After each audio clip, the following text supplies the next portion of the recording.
My name's Eric. I get to serve as one of the pastors on the team. I hope you've had a great weekend. Like it's been a big weekend. Like it was Halloween on Friday, and I'm officially at the age where my kids are not running around the neighborhood and getting into trouble. Actually, they might have been doing that. I just wasn't with them. I'm at the age where they go alone now. So I stay home. I'm officially that age, and so I stayed home with Carissa. We watched a little baseball. Did anybody watch some baseball this weekend? Anybody? Yeah, some of you are here in your jerseys and your hats, and some of you are here with your tissues and your tears. I watched some baseball last night. It was pretty incredible. The Utes won big. The Utes won, yeah. I don't even know they had football in Cincinnati. I mean, who'd they play? Cincinnati? Is that even a team? Sounds like a high school team. But anyways, glad they won. The Mammoth play in just a little bit, so we got to get this show on the road. Get home to the Mammoth game, but it's been a great weekend. I also got an extra hour of sleep.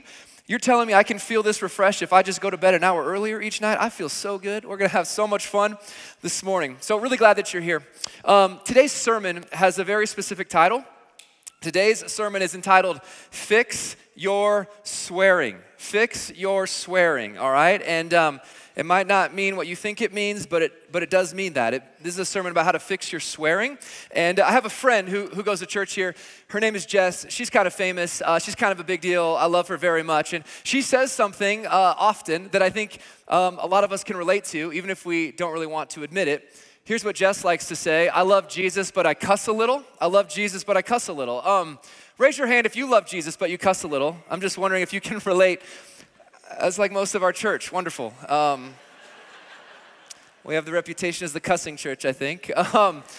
Yeah, I get it. I mean, I can't relate, but I know you can relate to that. And unless you play golf with me. But I love Jesus, but I cuss a little. Now, depending on your background, depending on how you're raised, I mean, that statement either makes you laugh or makes you cringe. It might make you cringe because you're like, you can't say that in church. Like, you can't do that. You know, it breaks the rules. And some of you are like, finally, someone's being honest about how we really are. You know, we do love Jesus, even if we do cuss a little bit. I have another friend. He recently posted this on his social media. There are no bad words. There are only bad uses of words, and I don't know if you agree with that or not.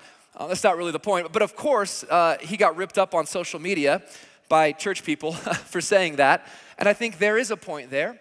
That is kind of interesting to me. Either way, these types of statements highlight for us what we think is maybe most important. Kind of highlights for us what we think God is really like. The things we get worked up about in this life highlight for us what we believe in this life. And sometimes we get worked up about things that we shouldn't be worked up about. I mean, if you want to tell a lot about someone's theology, just pay attention to the things that bother them. Pay attention to what they get worked up about. And usually what we get worked up about is when someone breaks the rules, at least the rules as we see them, rules like cussing, you know.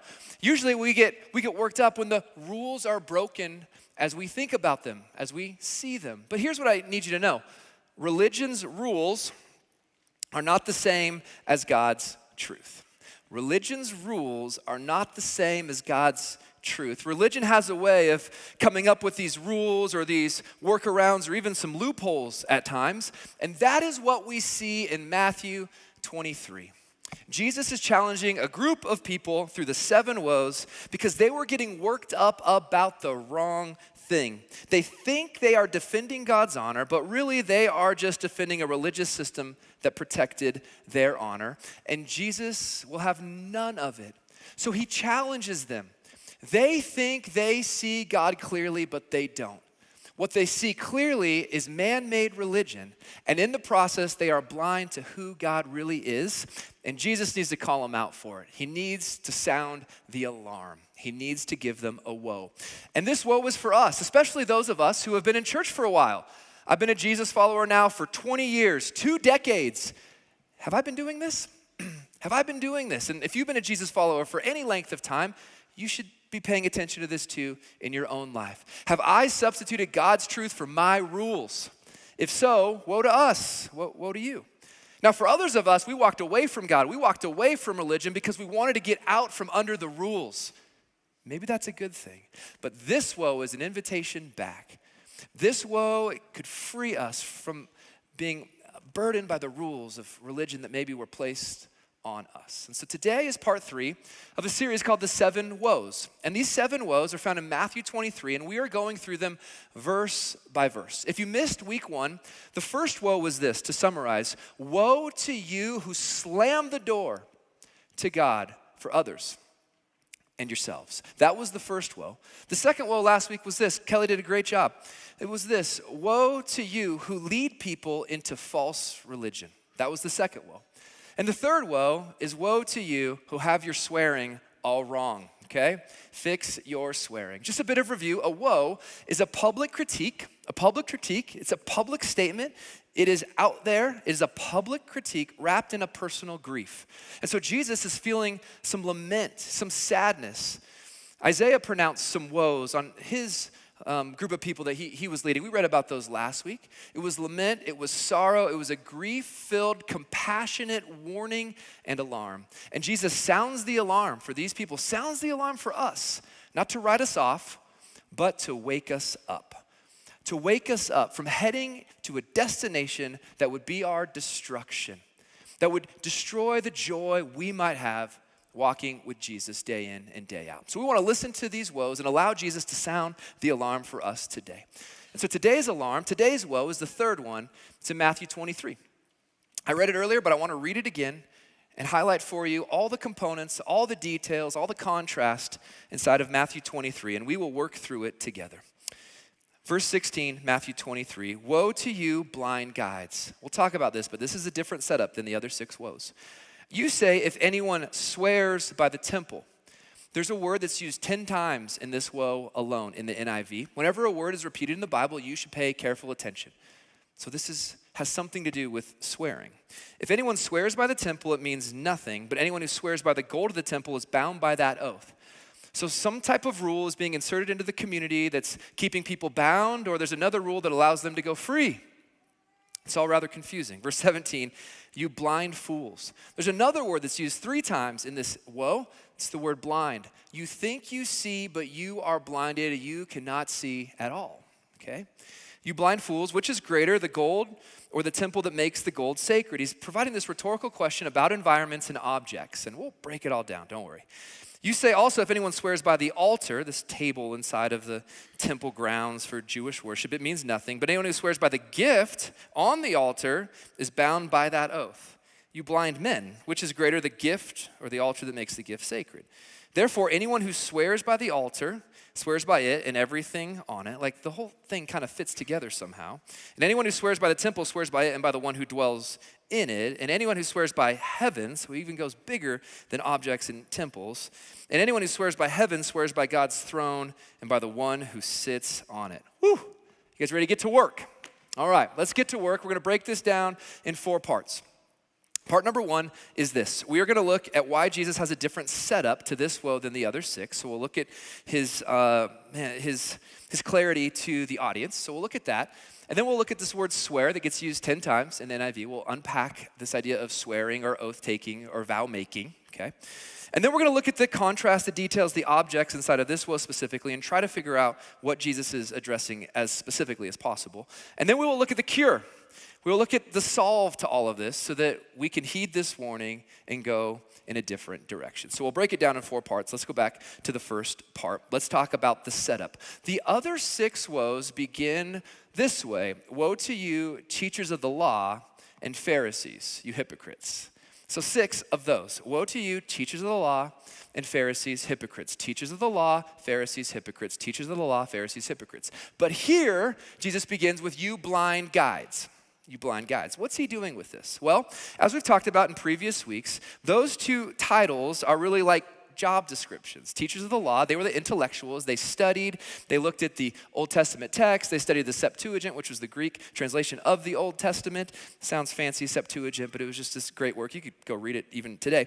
So they studied that, and then they worked on that. They created laws page after page after page, and they presented that, the intellectual work. They were scribes to the Pharisees, and the Pharisees were the leaders. They would go and implement. So the creators and then the implementers, okay? They would write it up, and these people would lead out with it, okay? So those were their titles. But when he calls them blind guides, he's now talking about their posture in fulfilling these roles for the Jewish community. They are blind guides. They are there to help people see how to follow God. They're only making it more confusing and making it more difficult for people to see God for who he is. They were making it more difficult. They were making it more confusing. They were blind guides. They had developed a religious version of fine print. The fine print. I don't know if you ever got a contract or a manual, right? Or you had to read through something and you got to the fine print and it was so small you could barely read it, but you were obliged to follow it because you were going to sign on the dotted line for it. Like that is the fine print. No one reads the fine print, but the religious leaders had come up with a way to write out some fine print, to add in some rules, to tweak the rules when it was convenient for them, and they had to follow it. And so by creating all of this fine print, they're telling a community, you better read the fine print, you better take this all very seriously. Some oaths counted, some rules counted, some oaths could be dismissed, some sins, people just look the other way. It was like, how am I supposed to figure this all out? Read the fine print, okay? That was the first century world of Judaism that the Pharisees, the religious leaders, the scribes and teachers had put together. They were essentially lying for God, but they made it sound very spiritual. That's who he's talking to, the blind guides. You hear the phrase, the blind leading the blind? This is basically what Jesus is talking about. Let's get to the next part, the swearing part of the woe, okay? The word swear is used 10 times, and this is kind of a common concept in the ancient world. It even shows up today as well, and it didn't mean don't cuss, all right? It was about much more than that. It was much more serious than clean up the 4-letter words in your vocabulary, polish up your vocabulary. The idea of swearing was much bigger than that and very different. The idea of swearing or taking an oath was to invoke the name of a higher power, to invoke the name of a supreme being, to add weight to your words. Because your words were not all that weighty, perhaps you couldn't be trusted, you would solemnly call on the name of a higher being. And now by doing such a thing, by going through this type of practice or ritual, you are trying to guarantee for your audience that you would come through on your word. You would keep your promise. And how do I know that you will? Because God is your witness. And if you break your promise, the higher power will get you. Like that was kind of the idea behind oath taking, vow making. Okay? And this happened in a bunch of different religious communities, all right? It was to say, look, because this God is watching, you can trust what I'm saying, okay? Now, this isn't all bad. In fact, in the Old Testament, we see some teaching, some instruction from Moses about this. So let's just explore for a minute an Old Testament passage that talks about swearing or taking an oath. In Numbers chapter 30, Moses says this. Moses said to the heads of the tribes of Israel, "This is what the Lord commands. When a man makes a vow to the Lord or takes an oath to obligate himself by a pledge, he must not break his word." Like, this is a serious moment. This is a promise you've made. I mean, kind of like the vows of marriage. That is before God. It's a very serious and solemn vow, a promise you're making. He must not break his word, but must do everything he said. So vows matter. Our words matter. But in the first century, the religious leaders had taken some of this teaching, like in the book of Numbers, and sort of put their own loopholes or their own rules into it all. If you swore by the gold in the temple, you had to keep it. If you just made an oath about the temple, well, it wasn't that big a deal and you could go ahead and break it, okay? If you made an oath by the gifts on the table of the altar, you better keep that one. You better keep that one. All right, but if you just made an oath by the altar alone, no big deal. You could break that one. And you're like, I'm confused. What's the point? Exactly. Where did they get this? Where did they come up with all of this? They had created a hierarchy of holiness that did not come from God. It was man-made, a hierarchy of holiness that conveniently protected them. And Jesus saying, you have missed the point. Gold is sacred. The altar is sacred.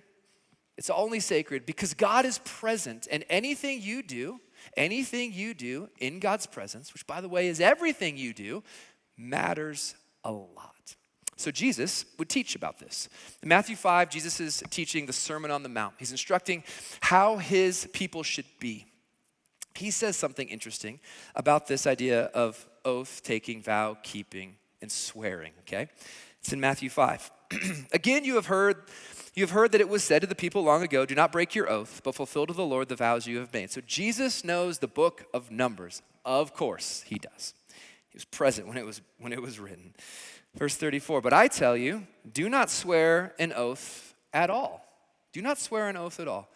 In the Sermon on the Mount, the Beatitudes, the teaching, the announcement of his kingdom, Jesus, he takes the bar and he just raises the bar. He raises the standard, you know?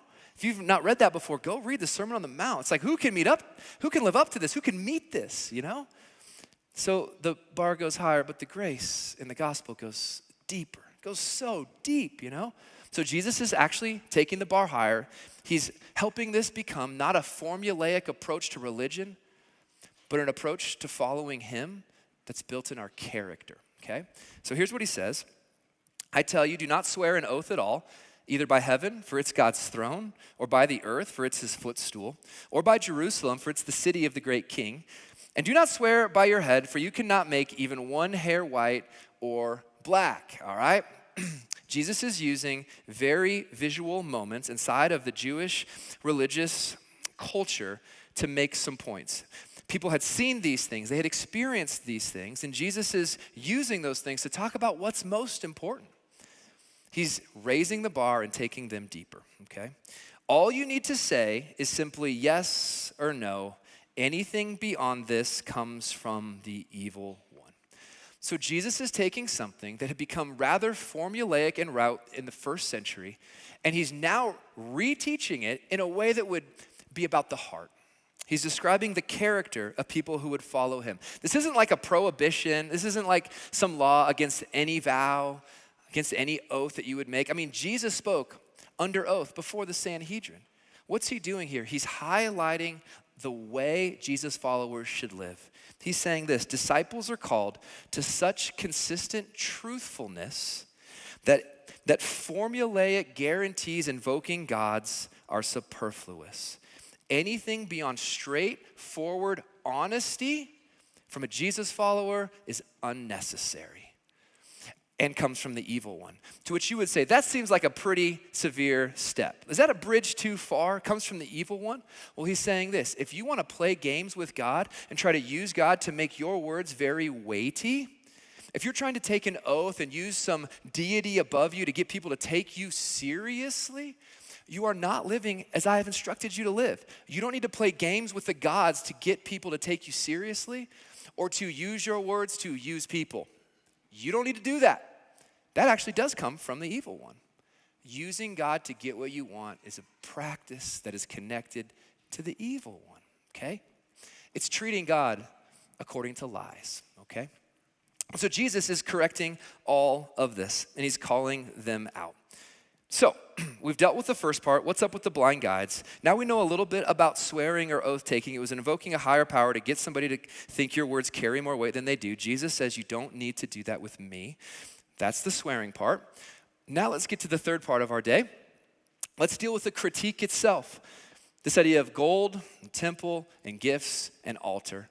It's a little bit nuanced. There's quite a contrast going on. Jesus kind of says it, and he just kind of assumes we know what was happening with all of this stuff. We might not, all right? And so we got to do a little bit of work to understand this. So let's go slow. Let me see if I can break this down. The structure of the critique, it's fascinating. Jesus is speaking to their approach when it comes to objects and environments. And their approach was once again a hierarchy of holiness that was rooted in nothing. It was rooted in foolishness, which is why he calls them blind fools. But there are a few objects inside of this moment for them in the way that they viewed it. There was the gold in contrast with the temple, and there were gifts, these things that they would bring and place on the altar. The altar was just like a fancy table, okay? So you got to think of those objects for a moment, and they had created a lesser and greater than approach with some of these things, okay? And Jesus is saying this, what hair splitting? Says who when it comes to these things? And to be very specific, they could make an oath on the temple and kind of break it. It wasn't that big of a deal.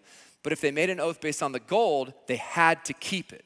That was how they thought about these things. And in the same way, if you made an oath based on the altar, no big deal, go ahead and break it. But if you brought a gift and made an oath upon your gift, you better not break it. What hair splitting? Says who? Where did you guys come up with this type of stuff? Religion is good at coming up with some stuff like this, right? Maybe you've experienced that. So Jesus is calling it out. They had created a complex system of oaths where certain things were binding, other things were not, depending on the object of the oath. Now, when I was writing this message, I got to this spot and I was like, how do they connect though? What's the point? Why did gifts and gold become like the big deal and the temple and the table become just not a big deal at all? How does it all fit together? And I started thinking about Pharisees. I started thinking about religion. I started to think about things that I've seen. And I discovered, oh, they're connected. Here's how they're connected. Here was the scheme. I think, this is just Eric now, but I think this is how they got there, okay? Here was their scheme. Jewish community, please keep the gifts of gold coming. Don't break your vows around the gifts and the gold because we really need those. I could be wrong. I think that's how they got there though. Temple, not really a big deal. Table, not really a big deal. Gold and gifts, those are a really big deal to us. We want to have what we want to have, and so would you keep the gifts of gold coming? And Jesus, he dismantles the whole scheme. And here's how he does it. He says, what hair splitting? Look, all of this, all of your worship is done before God. He's the one that makes something holy to begin with because he is holy. And your holiness hierarchy, it can go. It is not true. Whether you're in the temple or whether you are at the table or whether you're bringing a gift or whether you are offering some of what you have, your gold, it is all done before God. He is present. And if God is present in everything you say and God is present in everything you do, then you are always accountable to him and responsible for you. Jesus is saying, get rid of the hair splitting, that this matters more to God, this matters less to God, and would you authentically live your life before him? He is present. I think this is what Jesus is teaching. So if we were to summarize this woe, we could summarize it like this. Woe to anyone who uses religion to control God and control others. Woe to anyone who uses religion to control God and to control people. So by taking oaths, they were trying to control God. We took an oath before God. We said it in this very special and specific way. Now God is on our side. Therefore, you have to do what we say. They are using God, controlling God for their own system of religion. And then by doing this, they're saying, now all of you, when you take an oath, you must do so by our rules. So they are using religion to control people. Woe to anyone who uses God and uses religion to control another person. This is the woe. Now, this is interesting. I think this is something we should think about, we should process. They were playing games with God and influencing others to do the same.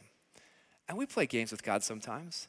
When we play games with God, it's usually to give ourselves a pass and make sure no one ever gets a pass, you know? We judge ourselves based on our sort of intentions. We judge others on what they actually did, you know? It's this weird way of playing games with God to give ourselves a pass. Jesus says it makes no sense. It's foolish. Now, I remember being in middle school. I used to live this way. When you were in middle school, if you can go back that far, do you remember like making a promise to a buddy? Like, oh, I promise, man. I promise I'm going to ask her out, man. Oh, you promise she likes me? Oh, yeah, I promise, you know? And then you would like break the promise, come to find out it wasn't true, and you would reveal the whole time that behind the back your fingers were crossed, you know? So the promise didn't really count. My fingers were crossed, bro. I didn't break a promise. My fingers were crossed. This means my oath doesn't apply to me. Or maybe you'd make a promise with someone and you'd be like, I don't know that I trust you, you know, little 11-year-old Jacob. So, hey, Jacob, do you pinky promise? You know, you pinky promise. You can't break a pinky promise, you know? Where do these rules come from? I don't know. Immature middle schoolers, you know? Jesus is like, where do these rules come from? I don't know. Immature religious leaders. Where did you get this stuff? It's just playing games with people. They found workarounds, they found loopholes, they were playing games with God, they were playing games with others. We thought a pinky promise made it way more serious. Nah, it's just a game, it makes no sense. So Jesus is saying this in the end. If you play games with God, you're blind. If you play games with God, you're blind, you know? Now, for those of us in the room, we're not playing games when it comes to gold and gifts and altars, and we're not swearing by those types of things. I understand that. But we do have other ways that we play games with God. where we think we can somehow unlock God's power. Like there's some cheat code for Super Nintendo, and we punch it in just right.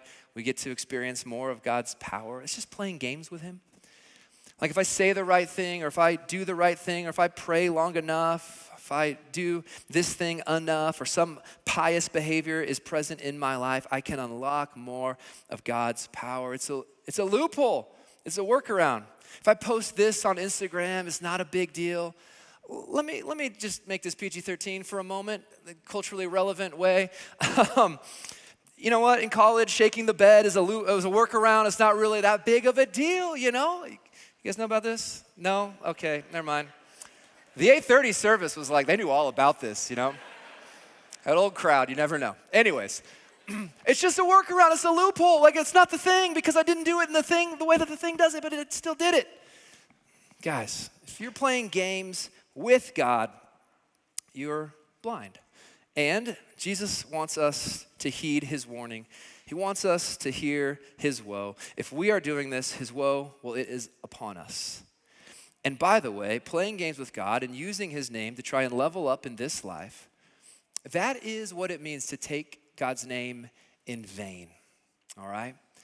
Let's go back to this idea of swearing. Let's go back to this idea of cussing for just a little bit. Taking God's name in vain is to use his name for your vanity. And when religious leaders in the first century were making these oaths with his name for their own vanity, they were taking his name in vain. And when celebrity pastors today use the message of the gospel to build their platform and line their pockets, they are taking his name in vain. They are leveraging him for their own vanity. It is a problem. His name should never be treated that way. It is holy. It is supreme. It is the most important name. And so everything we speak before God. We don't want to use his name in vain for our vanity. We want to let our yes be yes and our no be no. To be truthful, because truthfulness is an act of worship. Now, I want to talk about this in a kind of a fun way. As a pastor, it's kind of like being a pastor is a bit of a weird life at times. I want to just give you an example of this. I like to play golf, and often when I'm on the golf course, I'm having a great time with some dudes. You know, I get paired up with some people. If I go out with a friend, we get paired up with another twosome. Sometimes I play as a single, and I'll just meet some people. And they hit one OB. They let the expletives fly. You know, here comes the F-bomb. You know, they chunk one on hole 3. They drop a GD. You know, they're cussing for the first 5 holes, all right? And then like halfway through the front 9, it never fails. They turn to me like, Eric, so what do you do for a living? You know, what do you do? And my go-to response, especially if I want to mess with them, is I've been saying this. I would tell you, but you first must promise not to judge me. Do you promise not to judge me when I tell you what I do? And they're like, oh, wow. He's selling meth behind Harmon's, Draper's, Walter White, you know? Yeah, like, what does he do, you know? And I say, well, I'm a pastor, and then they judge me, you know? They get wide, and their eyes get really, really big, and they're like, I'm so sorry for all the cussing, bro. Man, I didn't mean to effing do that, you know? Like, oh, no, I did it again, you know? And it just never ends, and the rest of the round is just super, super awkward, you know? That is my life. That is my life. And listen, let's talk about 4-letter words for just a moment, because it's in the conversation. I just want to say it like this. 4-letter words can be distracting. They might not build trust, okay? They might offend others, but this isn't taking the Lord's name in vain. Taking the Lord's name in vain is using God for your vanity. I know a lot of people who would never drop an F-bomb and certainly never drop a GD who take God's name in vain because they play games with God using him for their vanity in this life. That is what it means to take the Lord's name in vain. It's to use it casually for our purposes. Now, we might play games with God when it comes to the promises we make, but God always keeps his promises to us.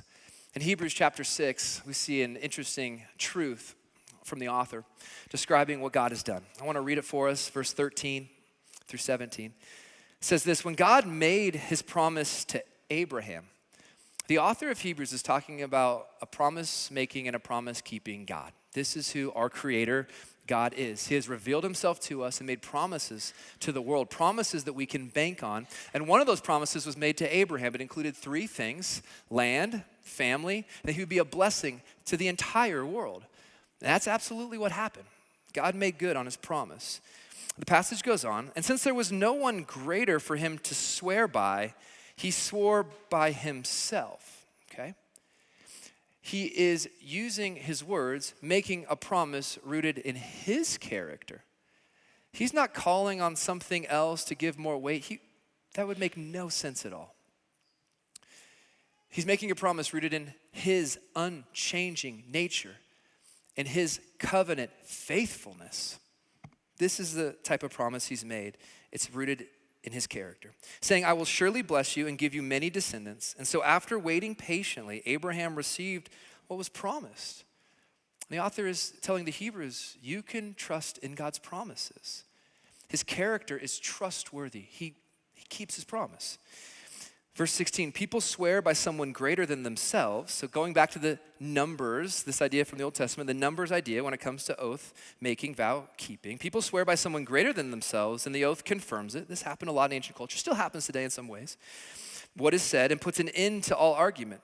Because God wanted to make the unchanging nature of his purpose very clear to the heirs of what was promised, meaning when we trust Jesus, we receive what he promised to us. We become heirs, and inheritance awaits us, life with him forever. He confirmed it with an oath. The reason that our promises matter is that every promise we make, well, it is made before God. And every promise God has made, from Abraham to the cross, to eternity, to the promise to wipe away every tear, he will be faithful to his promises.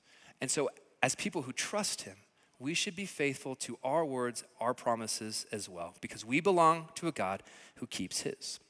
So what's the application of all of this? I think there's a lot of applications along the way. Maybe you got something 15 minutes ago and you've been checked out because you're like, I got the thing I needed to hear today.